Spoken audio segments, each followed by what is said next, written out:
Good morning, Riccardo. Good to see you. Nice to see you too. I'm talking to Riccardo Simoneschi, the Italian, first of all, for Norwegian readers, Melges 24 sailors. You have many friends in Norway who have been racing against some of them in the Melges 24 class for years. But that's not the reason why I'm talking to you today. I'm calling you because I want to discuss the mixed double-handed shorthanded Olympic event. You organized the first European Championship earlier this year, and you have some interesting opinions about the class and the Olympic position. Yes, correct. Actually, Mikkel, thank you for calling. And I've organized already 2 European Championships because the first one was in 2019. It was a very small one, only 16. But IP30 light disconnected. Still was the first one, and then we also organized a few other events. And then in September we organized the first one that we may consider a regular one with top teams in Genoa. And of course, we had an opportunity to do a lot of thinking about this event. My position on this is quite simple. When we went through the process of deciding this event in war sailing, actually, we had a very tough decision to be made at the events committee, for which has been called a secret vote. I was the only one to ask to minute my vote and to vote openly, because I think that it's not wise to, we have nothing to hide in sport. But beside of that, my vote was against, not because I was against the keelboat, but because I was against the naive process with which we were going to make that decision. And actually, I have to say that 1.5 years later, my position was very correct. In fact, I strongly support the idea to have a keelboat in the Olympics. And I strongly support the idea that double mix offshore events may be a very good link in between the Olympic Games and the everyday sailors. That's what we miss, in my opinion, at this stage in the Olympic program. Riccardo, excuse me, may I interrupt you for a minute? Can you move your screen a bit? I only see the top of your head. Can you adjust your screen? That's much better. Better? Okay. I'm sorry. I don't see it. So I still believe that we have to reconnect the Olympic Games to the large audience of our sport. And for this, a keelboat in whatever shape could be really a good option. And the double mix offshore came in as a possible option.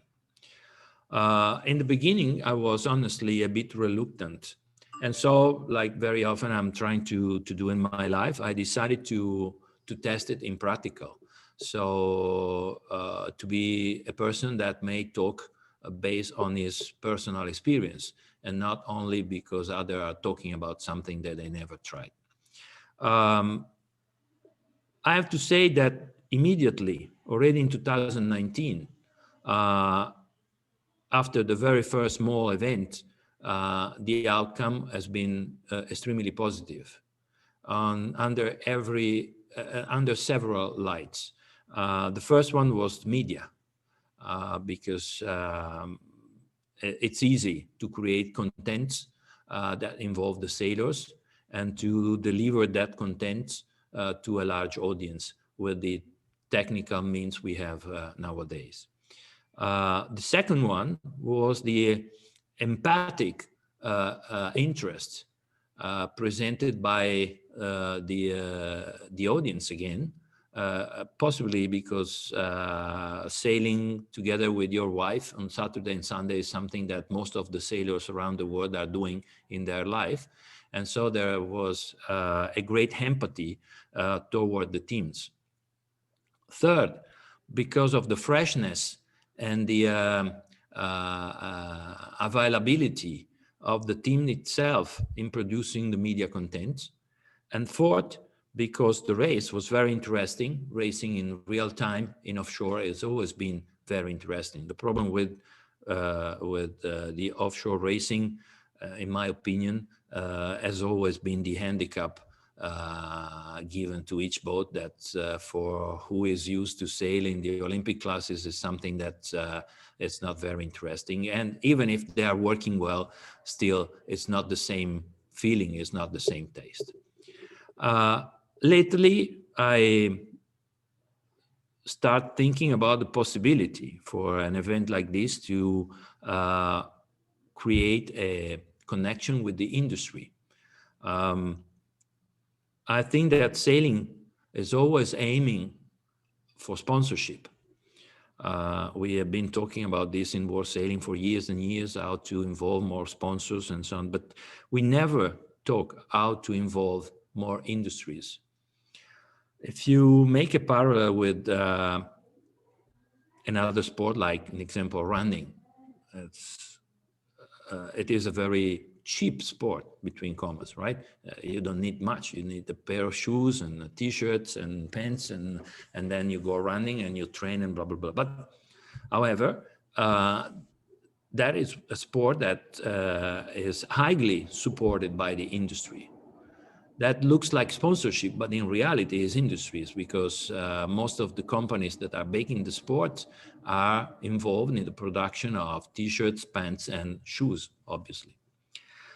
This is what we miss in sailing. We have never been able to involve the industry in supporting our sport. And that's not only about money, but it's about press offices. It's about pushing and in a specific direction to support the sports.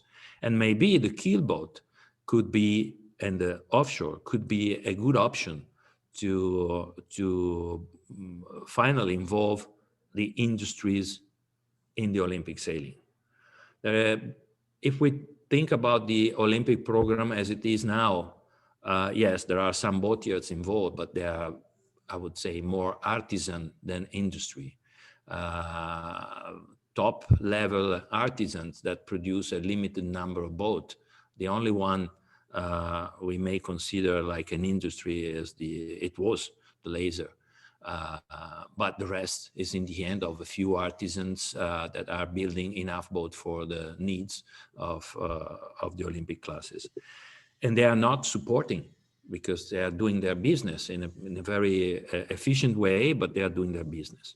I'm talking more in having big companies, big industries that may have an interest in support the offshore sailing and to be present at the Olympic Games.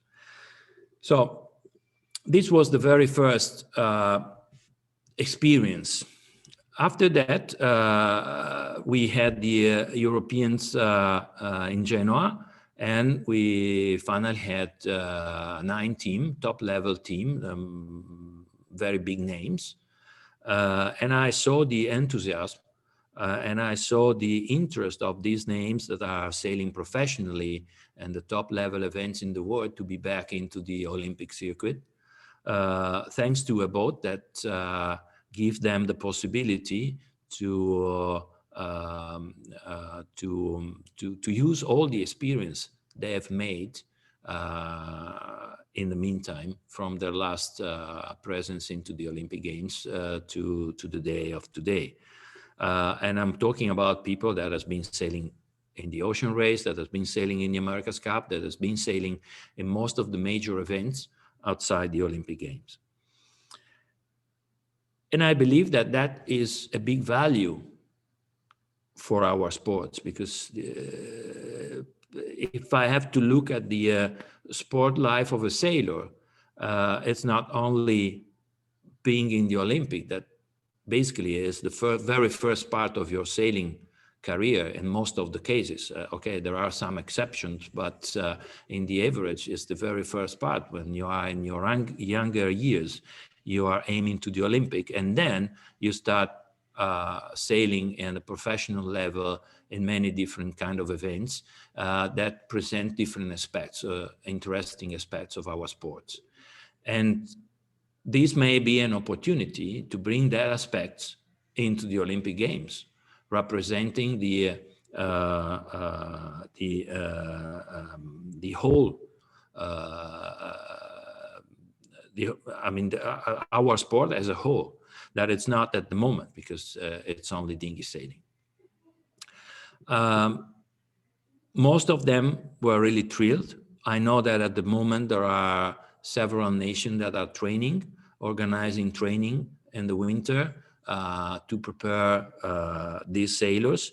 And the very last thing to say is that after these two experiences, what is becoming clear is that the events will be really quite unique, because it will be offshore for some aspects, but in the end will be like racing windward, leeward for 3 days. So that will be the attitude that will came in. So the mix of the team I've seen was definitely made by a good, let's say, dinghy sailors and a good offshore sailor together. Doesn't matter who was the one, the lady or the boy, but that was the mix that were working better than others. Because actually on a 3 days event, like it will be presumably the Olympic Games, it will be really full speed, full throttle all the 3 days, like racing in a normal windward-leeward regatta. And this is what the guys have already shown. And I think it will be very interesting. So the point now is that if you want to train into that, you need to have a boat. We don't know yet which is the decision about the boat. At the moment, the bias is going to a possibility of having a boat to be announced 6 months before the Olympics. But I think that even this could be an option. We also have to consider that we need both in the meantimes to create the activity around the world where these guys can confront each other's on one side. On the other side, when you send people for 3 days out in the open sea, is different from sending them sailing around a 0.7 mile race course in front of the harbor. So you bring on board a lot of responsibility. And also to have the responsibility for the boat, it's something that may work for the Olympics for sure, but in the average and in the other years, may be a little bit an overload for the event organizers, because they will carry on the responsibility of the equipment to be provided to these sailors.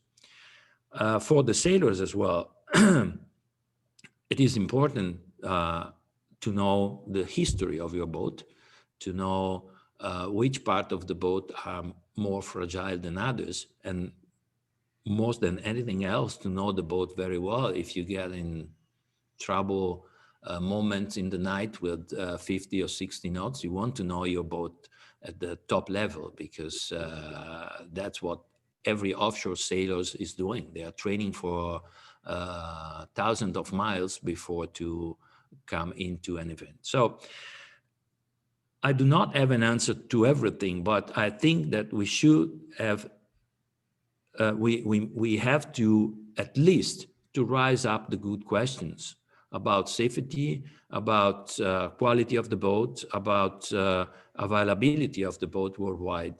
And in my opinion, this has not been debated so far. Whenever we talk about this event, there is a kind of a jump forward, talking only about the Olympic event, but it will be 4 years of activity before of the Olympic. Right. So what we are saying is that the lack of a class, a proper class in which they can train in good time before the Olympics, is a real challenge here. Yes, there is. Well, at least in the culture we all have about sailing, yes. has been recently formed an association of double-hand mix sailors. And I think that is a very good idea, and I think that it's always good to offer, I would say, a platform for the sailors where they can confront each other's. And in fact, the result was outstanding. I think they have got already thousands and thousands of members, even because it was free, but that doesn't matter. So the interest is there. But I suspect that there will be a big gap in between the expectation who is sailing and double hand mix short-ended for fun, let's say even with handicap boat or a small range handicap boat, and the Olympic sailor. It will be completely different. I don't think anyone in the Olympic family is interested, but it's my personal opinion, but listen to the guys as well. It may be interesting in sailing handicap boat. That means when you have an handicap, then it means you have technology, because you will work a lot to get the maximum out of that handicap, as it was in the ORC days or EMS, or now with other handicap format. The people want to race in real time for the Olympics, and to do that you need equal boats.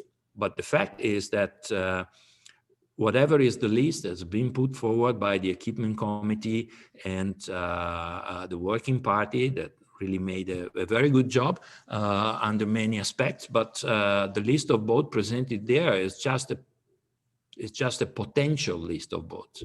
They doesn't exist. And I make a personal experience out of that, because I was working on another event for which I was looking for a fleet in the Adriatic Sea.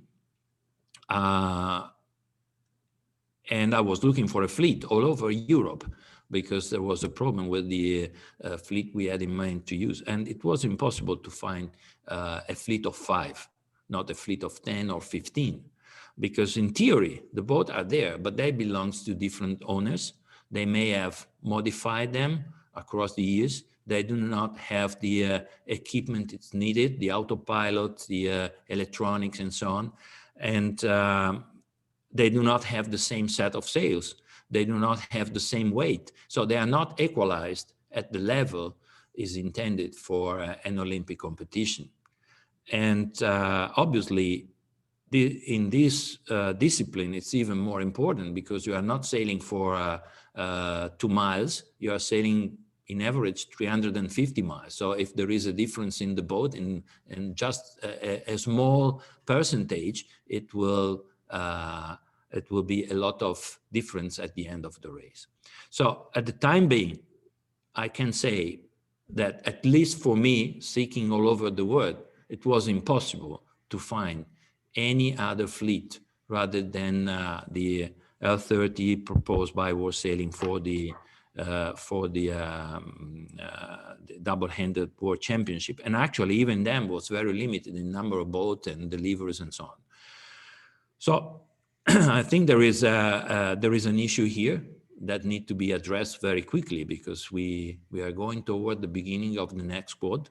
And I hear that the athletes are really thinking to that, and they really want to train. But Riccardo, you have some ideas there about establishing a new class, cost-effective class, and to be built all over the world. Can you explain that? Yes, it's a kind of a brainstorming. I have to say that I would divided the Olympic Games as an event from the rest of the quad. I think we have to be open on that. I think that the French are pushing very much for this event into the Olympics. And I support that, because I understand their point of view. I mean, it's their sport. It's a very visible sport. Look at the Jacques Vabre in these days, everybody watching it. So I really think there is a good link there, and I understand and I respect the fact that the hosting nation of the Olympic Games is pushing for something that it's very visible and valuable in his country. And I also think that because of the difficult economic time we are living, we have to respect every nation that is putting forward the efforts to host an Olympic Games, because it's not new and it's a big effort. I can imagine that they will be very happy to have a French boat provided for the Olympic Games, and I can definitely live with that. But this is just one part of the game. The other part is, if you really want to have teams participating, you have to give this team the possibility first to train, but also to have a regular activity across the 3 years at least that will lead us to the Olympic Games. And to do that, the option of renting the boat time by time, in my opinion, is not economically sustainable, because whatever could be the price, but it will always be around 800 euros a day. So if you want to stay for 100 days, that could be nothing compared to what the Olympic sailors are used to. It will be already 80,000 euros, so almost the cost of a boat.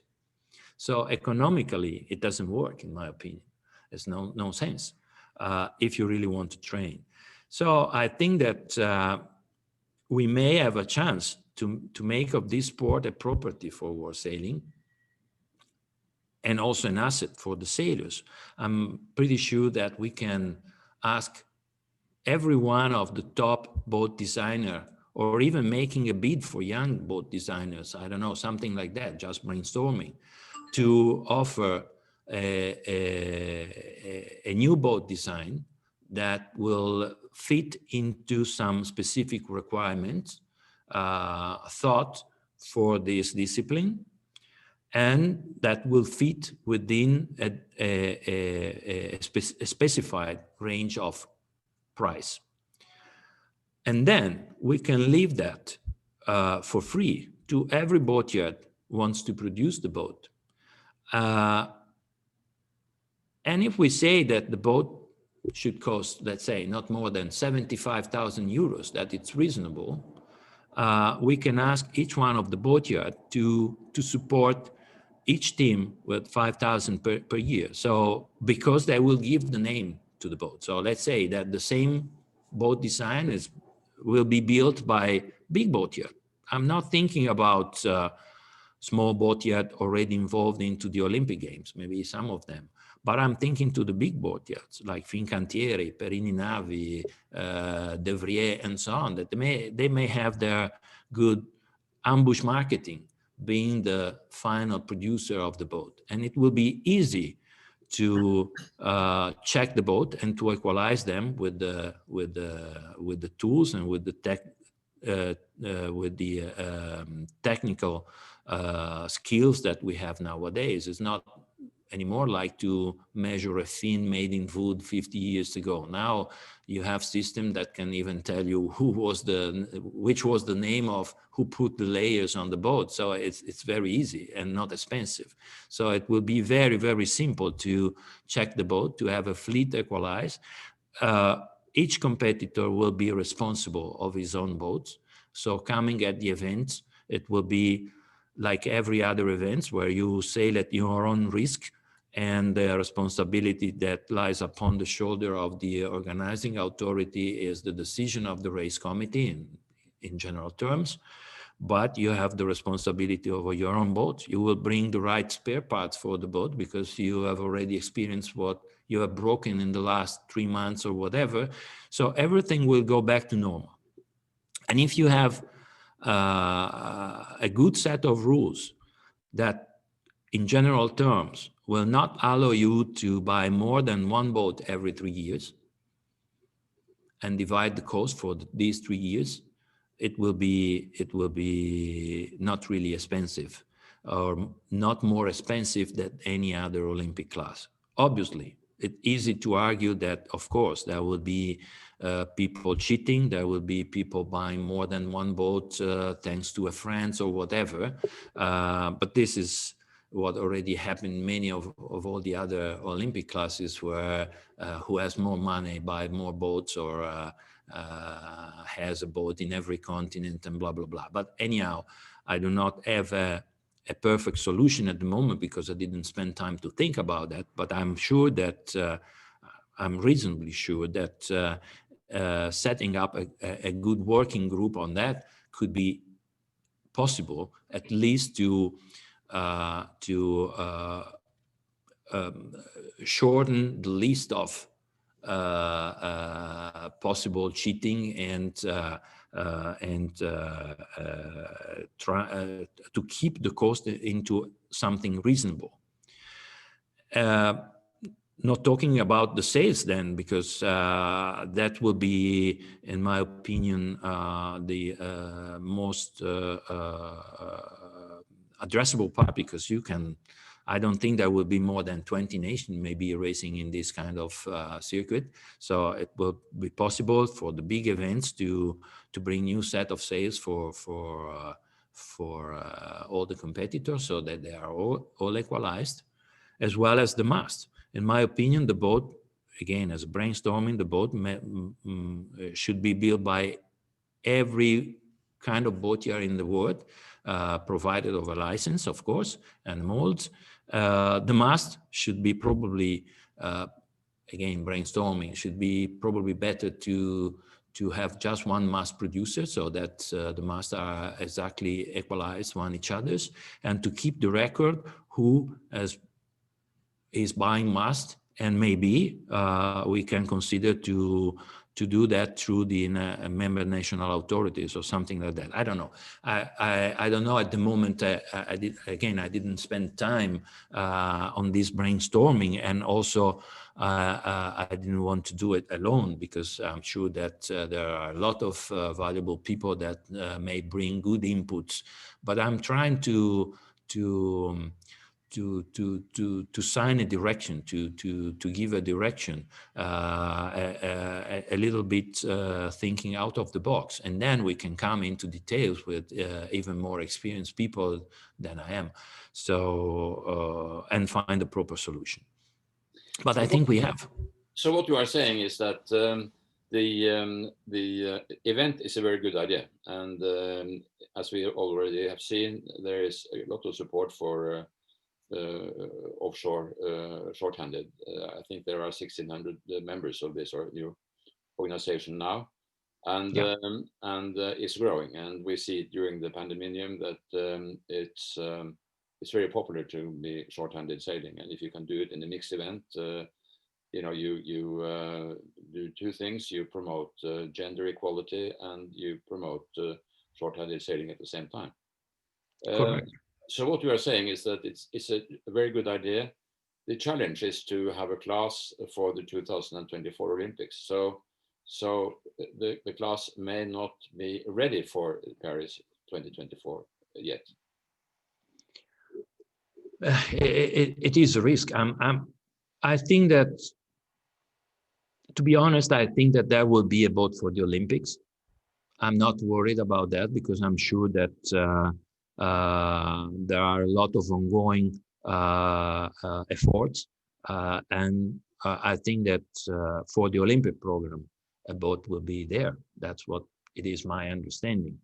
And in fact, I'm not very much concerned about that. My point is that I'm concerned about the 3 years to get there, 3.5 years to get to the Olympic, because the attitude of the Olympic sailors and sailors at that level is to have an activity to be held across the years for many reasons. And I'm a little bit skeptical on the fact that this level of activity may be achieved in the next 2 or 3 years if we do not act promptly, trying to find solutions that are affordable. Today, I was talking with an Italian team. They called me asking, well, what do you think? Now there is a lot of talking about the Olympic program will probably drop out the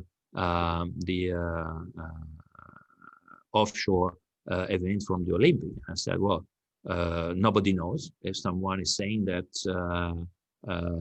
it's taking a big risk because nobody knows. And looking at the recent election in war sailing, I have to say that, to say the least, there will be a very splitted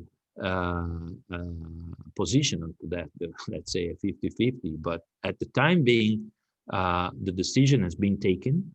The program commission of the IOC, as far as my experience, actually I did that road in the past with the Star Class, bringing back the Star Class, and that was a decision from that program commission at the time, will not act unless there is a specific need of the Olympic program. So I have no idea. So at the time being, we have this on the table, and we have to live with that, and we have to start thinking how we can implement the discipline in a affordable way and in a way that works. You mentioned the association. The association is working. They had a lot of support.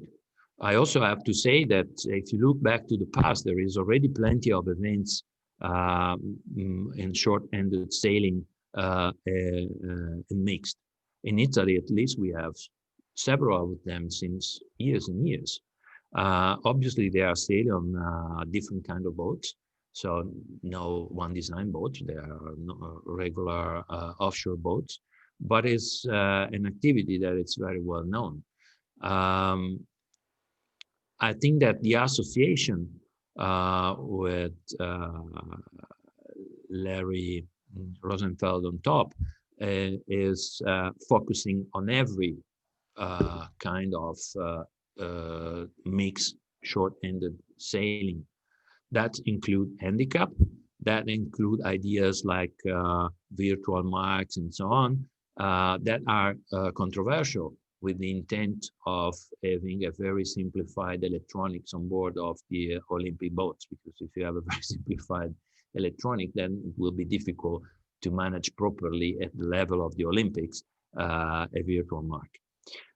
So there is a bit of confusion still, in my opinion. And I would stress more